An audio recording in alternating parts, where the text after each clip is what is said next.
Morning. आइए आज हम लोग समझते हैं जनित्र यानी कि जनरेटर डायनेमो करने का मतलब जनरेटर जो होता है वह हमारा वर्क कैसे करता है, वह किस तरह से यांत्रिक ऊर्जा को विद्युत ऊर्जा में बदलता है।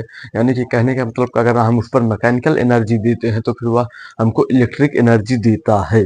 तो फिर आइए समझते हैं यानी कि जनरेटर हमारा जो होता है वर्क कैसे करता है। हिंदी में उसी को जनित्र या डायनेमो बोलते हैं। यह जो है क्लास 12th और 10th वालों के लिए काफी इम्पोर्टेंट टॉपिक है। इसमें इसमें से जो है हर साल जो है हमारा क्वेश्चन पूछा भी जाता है। तो फिर आइए समझते हैं यानी कि यह डायनेमो। तो फिर सबसे पहले आ जाता है हमारा जनित्र। जनित्र जो होता है या यांत्रिक ऊर्जा को विद्युत ऊर्जा में ही बदलता है, इतना तो आप लोग जानते ही हैं। यांत्रिक ऊर्जा का मतलब जो यह होता है जो किसी के द्वारा ऊर्जा दी जा रही है उसी को ही यांत्रिक ऊर्जा कहते हैं। अब जनरेटर में क्या होता है, पीछे पीछे उसका जो लगा होता है मेन पुर्जा यानी कि उसका होता है मेन इंजन। इंजन से वह पा जाता है हमारा यांत्रिक ऊर्जा। यांत्रिक ऊर्जा जैसे पाता हुआ एक बड़े से चक्के यानी शाफ्ट द्वारा जुड़ा होता है हमारा मेन जनरेटर से वह जुड़ने के कारण यानी कि जब जैसे हमारा इंजन का जो मेन पिस्टन होता है वह ऊपर नीचे करता है तो उसमें लगा क्रैंक घूमता है। क्रैंक जैसे घूमेगा वह धीरे से घुमा देगा। कहने का मतलब हमारे जनरेटर के रोड को जैसे इसका रोड घूमेगा तो फिर हमको क्या होगा कि विद्युत ऊर्जा मिल जाएगी। यानी कि सिर्फ और सिर्फ इसमें क्या करना है कि घुमाना है किसी के भी माध्यम से तो फिर हमको इलेक्ट्रिक एनर्जी मिल जाएगी। तो फिर आइए समझते हैं यानी कि यह काम कैसे करता है। यांत्रिक ऊर्जा को तो पहले नंबर यह विद्युत ऊर्जा में ही बदलता है और यह चुंबकीय प्रेरण के सिद्धांत पर भी काम करता है। विद्युत चुंबकीय प्रेरण के सिद्धांत पर काम भी करता है और इसका जो मेन सिद्धांत होता है कहने का मतलब कि यह विद्युत चुंबकीय सिद्धांत जो होता है एक तो इसमें सबसे पहले कुंडली होगा।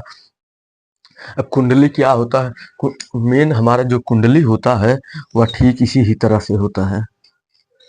अभी हम काफी अच्छे से बताएंगे। इतना इतना समझ लीजिए कि यह जो होगा यह हो जाएगा हमारा ए बी सी डी। यह मान ली डी यह होगा। यह मान लीजिए यही है हमारा मेन कुंडली। कहने का मतलब कि ए बी सी डी। अगर हाँ यह मान लीजिए हमारा यह हो गया एक कुंडली। अब इसमें मांग क्या रहा है, चुंबकीय क्षेत्र। चुंबकीय क्षेत्र जो होता है वह मैग्नेट से ही उत्पन्न होगा। कहने का मतलब कि एक होगा हमारे पास मैग्नेट। मान लीजिए यह यन है और इसको मान लीजिए यस। कहने का मतलब कि यह नॉर्थ पोल से साउथ पोल की तरफ अट्रैक्ट भी करेगा। यह होगा हमारा यन और यह होगा यस। कहने का मतलब चुंबकीय क्षेत्र चुंबकीय बल रेखा में अगर यहाँ परिवर्तन होगा, कहने का मतलब कि यह नॉर्थ पोल से अगर आप साउथ पोल की तरफ जो हमारी चुंबकीय बल रेखाएं होती है यह लगभग समांतर ही होती हैं। अगर यहाँ इसी में ही परिवर्तन कर दिया जाए, कहने का मतलब कि अगर यहाँ इसी में परिवर्तन किया जाए तो फिर वहां पर उत्पन्न होगा हमारा प्रेरित विद्युत वाहक बल। जैसे प्रेरित विद्युत वाहक बल उत्पन्न होगा वह बदल देगा धारा। धारा मतलब आ जाएगा हमारा विद्युत धारा में उत्पन्न होगा। अगर आप कुंडली को जब इसी ही कुंडली को अगर हम तेजी से घुमाएं तो फिर इस अगर आज जिसके माध्यम से हम इसको घुमा रहे हैं उसी को बोलते हैं यांत्रिक ऊर्जा। और जैसे घूमेगा यह बदल देगा हमारा प्रेरित विद्युत वाहक बल में। प्रेरित विद्युत वाहक जैसे बल बढ़ेगा वह बदल देगा धारा में। धारा बन जाएगी हमारी विद्युत धारा। कहने का मतलब कि बस मेन इसका यही काम होता है। अभी समझाते हैं इसके बाद। कहने का मतलब कि यह बदल देगा जो होगा। इसका जनरेटर का काम क्या होता है, वह यांत्रिक ऊर्जा को विद्युत ऊर्जा में बदलता है। कहने का मतलब कि जो इलेक्ट्रिसिटी होती है वह बनती कैसी है, सारा का सारा सिस्टम इसी में समझेंगे। देखते हैं यानी कि क्षेत्र चुंबक। क्षेत्र चुंबक जो होता है पहला नंबर तो यह छोटे जनरेटर में जो होगा अस्थाई चुंबक यानी कि यह नाल के आकार, जिस तरह घोड़े का नाल का नहीं होता उसी तरह का छोटे मोटर में यानी कि छोटे जनरेटर में यह लगा भी होगा। और बड़े जनरेटर में जो होता है जो जो यानी कि जो शादी वगैरह में जो भी जाता है जो बड़ा बड़ा जो डैमोआ होता है उसमें जो होगा शक्तिशाली चुंबक लगा होता है और वह विद्युत चुंबक लगा होता है। कहने का मतलब कि यह जो छोटे जनरेटर में यानी कि जो वन फेज का जनरेटर होता होगा उसमें जो होगा ठीक इसी तरह से लगा भी होगा। कहने का मतलब कि यह हो जाएगा हमारा नाल की ही आकार का जो भी होगा ठीक इसी ही तरह से यानी कि जो भी होगा हमारा मैग्नेट लगा भी होगा यानी कि दो छोटे चुंबक लगे भी होंगे। या होगा छोटे जनरेटर में, यानी कि छोटे जनित्र में दो ठो लगे ही होंगे, दो मैग्नेट, यानी कि यह इसको भी मान लेंगे एन। ठीक इसी ही तरह से होगा, यानी कि घोड़े के नाल के आकार का, यह होगा एन और यह होगा यस। और इसी के ही बीच में जो भी होगा हमारा मेन कुंडली, यानी कि कहने का मतलब कि जो होगा वही घूमेगा, यानी कि यह हो जाएगा आर्मेचर। और बड़े बड़े जनरेटर में जो भी होगा और शक्तिशाली चुंबक लगा होता है, वह जो होगा वह ठीक इसी ही तरह से होगा, एक एन हो जाएगा और एक होगा यस, यह हो गया यस। कहने का मतलब कि ठीक इसी की ही तरह होगा, लेकिन यहाँ पर जो भी होगा काफी शक्तिशाली चुंबक लगा भी होगा। तो फिर यह हो गया हमारा क्षेत्र चुंबक। क्षेत्र चुंबक में जो भी होगा छोटे जनरेटर में घोड़े की नाल की आकार का जो भी होगा चुंबक भी लगा होता है, और बड़े जनरेटर में जो होगा वह इस तरह का मैग्नेट भी लगा होगा, यानी कि वह होगा चौकोर मैग्नेट। कहने का मतलब कि एन और यस। देखिए नॉर्थ से जो भी होगा चुंबकीय रेखाएं, यानी कि जो मैग्नेटिक फील्ड, सॉरी क्या कहते हैं, मैग्नेटिक फील्ड, हाँ चुंबकीय क्षेत्र, यानी कि जो भी होगा वह नॉर्थ पोल से साउथ पोल की तरफ ही जाएगा। तो फिर यह हो जाएगा हमारा क्षेत्र चुंबक। अब आइए समझते हैं आर्मेचर। आर्मेचर जो होता है, या सबसे पहले तो इसमें क्या है कि एक आयताकार कुंडली होगी, जिसमें से ABCD जो होगी वह नर्म लोहे के क्रोड से बनी होगी। क्रोड पर तांबे के तार जो होंगे वह लपेटे भी होंगे।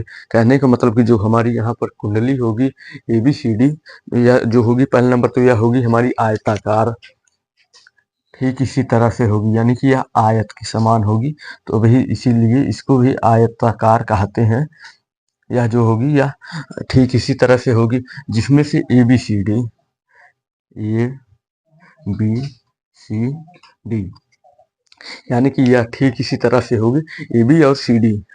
यह जो होगी नर्म लोहे के क्रोड से बनी होगी, और इस पर जो होगा काफी मात्रा में जो होगा कॉपर का तार लपेटा भी होगा। कहने का मतलब कि इसमें बहुत ही लगभग 1-2 किलोमीटर तक कॉपर का तार ही लपेटा रहता है, कॉपर का ही या फिर तांबा, बात एक ही है। अब यह समझते हैं क्रोड क्या होता है। देखिए जो हमारा मेन कुंडली होगा, कहने का मतलब जो इसका मेन पुर्जा होगा, जिससे मैग्नेटिक फील्ड, जिसके घुमाने पर जिसके मैग्नेटिक फील्ड को जब काटेगा तभी यह इलेक्ट्रिकल एनर्जी बनाएगा।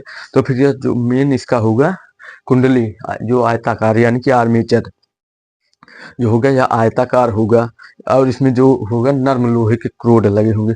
क्रोड का कहने का मतलब क्रोड जो हो जाएगा ठीक इसी आयताकार होगा, लेकिन यह जितना मोटा होगा वह, कहने का मतलब कि वह जो होगा वह पतले पतले ही क्रोडों से बना भी होगा। ये कितना मोटा डायरेक्टली लोहा नहीं होगा, यह जो भी होगा यह बहुत ही ऐसे ठीक पतले पतले क्रोडों से भी मिलकर के काफी मोटा बनाया भी जाता है। क्यों? क्योंकि इसमें जो भी होगा इसलिए बनाते हैं ताकि इसमें इसका जो वेट तो पहले नंबर हल्का भी हो सके, या पतले पतले होंगे तो फिर मजबूती से पकड़े भी रहेंगे, और बाद में आसानी से खोलने पर खुल भी जाएंगे। अब आप ही बताइए, अगर एक को इतना मोटा कर भी दिया जाए तो फिर क्या फायदा, इसीलिए इसको पतले पतले से में रखा भी जाता है। होते हैं, यानी कि सर्पी वाला यह जो मेन होगा यही हमारा होता है, मतलब कहने का मतलब कि यही जो होगा यानी कि जो इसका रोटर होगा, कहने का मतलब जो इसका रोटर होगा उसी से यही जो होगा मेन सर्पी वाला यही जोड़ता है, यानी कि यही सर्पी वाला जो होगा वो यही अंदर से करंट वाला आएगा और यही दे देगा हमारे कार्बन के ब्रूफ को। कहने का मतलब कि यह जो सर्पी वाला होगा, मान लीजिए यहीं पर है हमारे पास एक मैग्नेट है एन, और यहाँ पर हो जाएगा एक यस मैग्नेट है, ये यहाँ पर मान लीजिए हमारा है एक तो कुंडली ABCD। तो फिर यहाँ पर जो लगा होगा ठीक इसी के ही अंदर, यानी कि जो इससे जुड़ा भी होगा, इसी को बोलते हैं यानी कि सर्पी वलय। और यह जो होता है तांबे के वलय होते हैं, या दो होते हैं, एक हो जाएगा S1 और एक होगा S2। मान लीजिए S1 S2 होगा, यह हो जाएगा, और यह जो होगा आर्मेचर से डायरेक्टली जुड़े हुए होंगे, यानी कि जो हमारा ABCD यह आर्मेचर होगा, इससे यह जो भी होगा यह डायरेक्टली जुड़ा होगा। तो फिर यह जब आर्मेचर को जब घुमाएंगे तो फिर उसके भी साथ साथ यह भी घूमेगा। कहने का मतलब कि यह हो जाएगा हमारा सर्पी वलय। अगर इसी के ही साथ साथ घूम रहा है तो फिर वह सर्पी वलय हो जाएगा। अगर हम मान लीजिए अब यहाँ पर मान लीजिए कि इसको हमने बहुत ही तेजी से नचाया, यहाँ पर करंट बन गया। अब उसको करंट लेने के भी लिए तो कुछ न कुछ चाहिए, या तो इसके साथ लगातार घूम ही रहा है, तो फिर यहीं पर लगा देते कार्बन या फिर किसी धातु का जो भी होगा ब्रूस। मान भी लीजिए यहाँ पर लगा भी दे रहे हैं गैल्वेनोमीटर, यानी कि जो वोल्टेज को मापता है। यहाँ पर गैल्वेनोमीटर भी लगा दे रहे हैं जो कि वोल्टेज को माप लेगा। कहने का मतलब जब हम इसको घुमाएंगे, कहने का मतलब कि जब यह हमारी कुंडली ABCD जो आर्मेचर होगा जैसे घूमेगा, या सर्पी वाला को दे देगा करंट, यानी कि यह जैसे विद्युत धारा इसको करंट को इसको दे देगा, तो फिर यह ले आएगा करंटवा को नीचे। जैसे करंटवा को नीचे ले आएगा, तो फिर यहाँ पर लगा होगा हमारी दो पत्तियां, यानी कि यही जो मेन हमारी दो पत्तियां होगी, यही हो जाएगी B1 और B2। कहने का मतलब कि यह हो जाएगा हमारा B1 और यह हो जाएगा B2। यह जो होगा यह कार्बन के पुरुष होते हैं। यह जो है लगातार घूमते नहीं है इसके साथ, यह सिर्फ और सिर्फ स्थिर रहते। कहने का मतलब चुपचाप यहीं पर ऐसे खड़े ही रहेंगे। इसका कोई भी मतलब कि है, यह सिर्फ और सिर्फ करंट को रिसीव करेंगे। कहने का मतलब कि डायरेक्टली इसके संपर्क में बने रहते हैं, लेकिन इसके साथ घूमते नहीं है।